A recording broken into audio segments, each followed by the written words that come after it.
Here I'm going to start covering part B of chapter 6. All the notes are in Spanish, so the purpose of this video is to clarify any information by presenting it in English.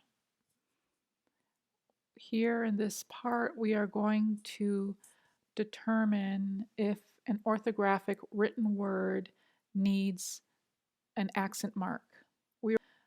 But what I'm doing here with this part of the lesson is to kind of help you with your writing and to understand when a word needs a written accent and when it doesn't. Here you'll see my first rule. You don't have an accent on the stressed syllable. If it follows the rule, remember we saw two rules in 6a. The two rules were if the word is an aguda, it ends with consonant that's not an N or an S. The other rule was if the word ended with an N, S, or vowel, it's a llana. So if you see the word and it matches the rule and it matches how the word is pronounced, there is no accent needed. What's my example of that I have here for you is joven. I'm saying the word joven by stressing that underlined syllable. You hear me say it, stressed there. You see the underline, which is telling you that that is how that word is pronounced by stressing that first vowel, which is the llana vowel. Does this word need a written accent? The answer is no. Well, why? You first go and determine what the rule says about the word. Well, since the word ends with an N, it's a llana. And then how is it pronounced? I'm pronouncing it as a llana also. Second to last syllable is underlined. Since the rule matches the way it's pronounced, there's no need for an orthographic accent mark. That's why we see joven written like that without an accent, and it's transcribed between brackets with the accent in the right place. Again, these are two different things.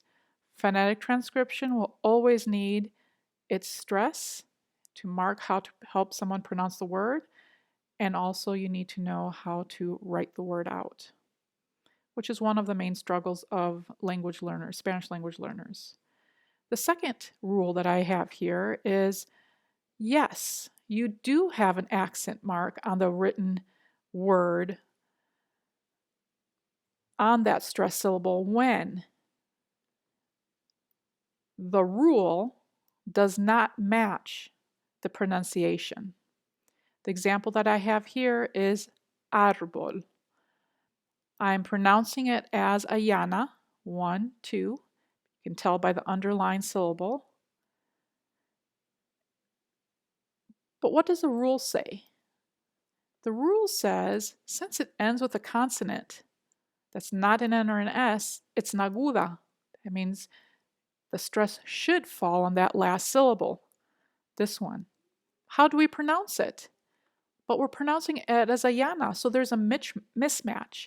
The rule does not match how we're pronouncing it. Therefore, given that they're not equal, you need, therefore, the orthographic accent on the word.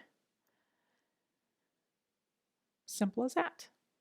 And again, the transcription will always have the phonetic accent there, again, where the syllable is underlined or how we pronounce it. So in sum, when you see a written accent mark on a word, you know that one of those two accent rules that we saw in 6a has been broken, and therefore accent marks on a word trump the phonetic, the accentation rule, or the how to categorize a word as a llana or an aguda. Here's some more examples. Sofá.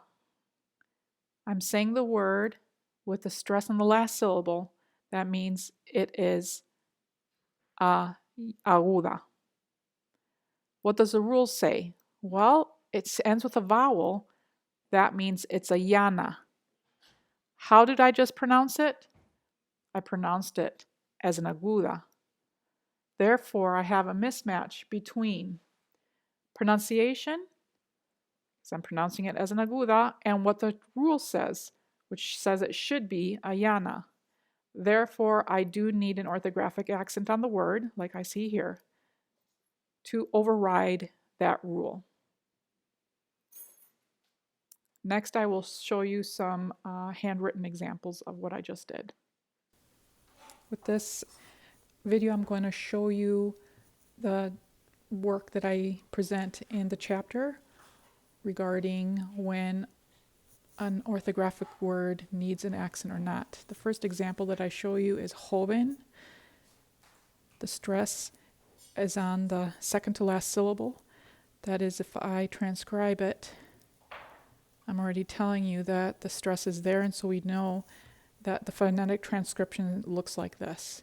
What I'm asking you to do in this section is to determine or to help you out with accent placement in your written work. What does the rule say about this word? Well, the rule says since it ends with a N, if we want to do the two rules, the agudas are words that end with consonants, not N or S, N or S, correct, or a llana that end in a vowel, N or S. Since it ends with an N, we can say that the word category is a llana. That's my first question that I ask in the notes. What does the rule say? The second question that I ask is, how am I pronouncing it? I'm pronouncing it also as a llana.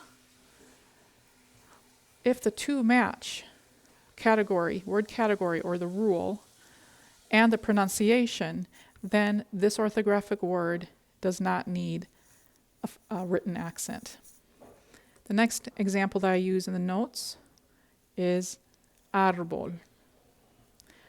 I have that underlined.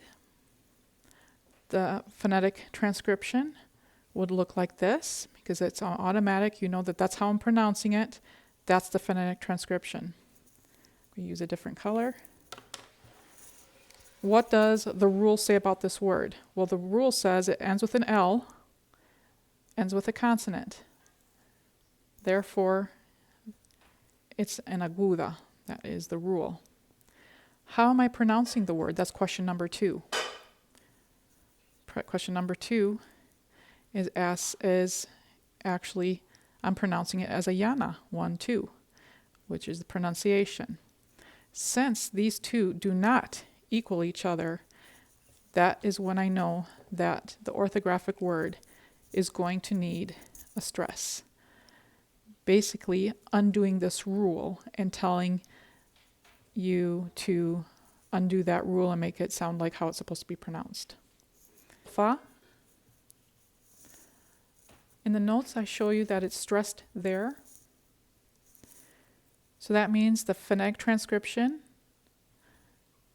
is stressed on that last A because I'm telling you how it's pronounced. Well, what does the rule say? It ends with a vowel, therefore it's a llana. How am I pronouncing it? I'm pronouncing it as an aguda. Since they do not match, that means you have to put the stress on that last vowel to undo that rule. And that's it.